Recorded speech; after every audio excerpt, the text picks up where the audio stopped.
Judith Cochrane. Thank you, Mr Speaker, and I too welcome the opportunity to speak in support of this motion today. Critics might contest that there is an air of duplication in the nature of this motion following a similar debate in Westminster a few weeks ago. However, I commend the members for bringing this motion to the House. Sure, imitation is the sincerest form of flattery, and indeed it's something we in the Alliance Party take great comfort in every time we hear others talking about a shared future. In recent days, I have been contacted by a number of representatives from a range of charities in Northern Ireland who are understandably concerned that this proposal will have significant negative consequences for our charitable sector. While I support the drive to scrutinise unlimited tax reliefs, I would argue that greater and more realistic consideration needs to be given to this specific proposal, taking on board the expertise available within the charitable sector to ensure the proposed cap does not hinder the significant work of charities across the UK. NICFA have recently expressed concerns supporting the Give It Back George campaign. They've reasoned that the addition of the cap will serve only as a disincentive to potential philanthropists, with the impact likely to be felt not only by large charities but also smaller voluntary and community groups who benefit from grant-making trusts and foundations. Our society consistently lags behind our Western counterparts, such as the US, in relation to charitable donations and philanthropy, and in that regard it would seem that the best way to address this problem would be to encourage more donations, not to discourage those already being made. Now, I know it could be argued that the upper rate tax relief cap on donations may only affect a small number of high earners within our society.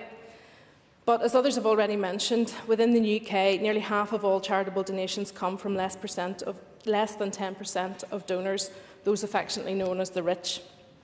The media do little to improve the public perception of the wealthy within our society, and at times key figures from within the golden ranks do themselves few favours either.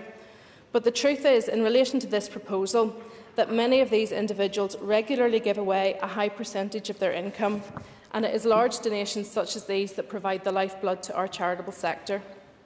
There is a growing perception that through donating such large sums to charity and receiving currently unlimited tax relief on their donations, these wealthy donors are somehow profiting from some fairy tale charity loophole. But as others have said, this is simply not true. And the sad reality of reducing tax relief on these donations means that many donors will simply give less.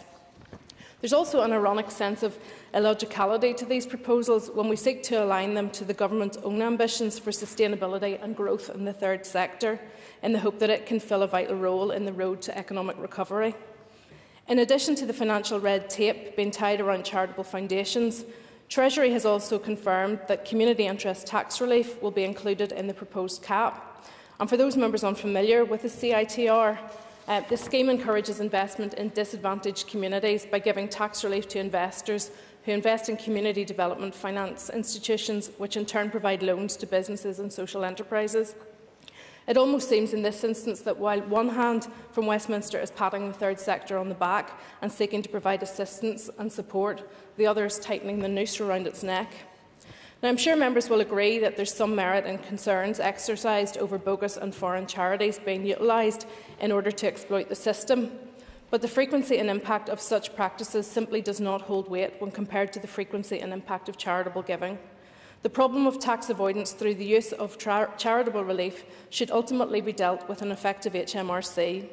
And having also discussed the matter with the Northern Ireland Charities Commission, I have faith in their ability to investigate alleged charity misconduct or mismanagement. It's my contention that if we wish to seriously support our charitable foundations and indeed strengthen our third sector, it is vital that we provide them with our resolute support in relation to these proposals.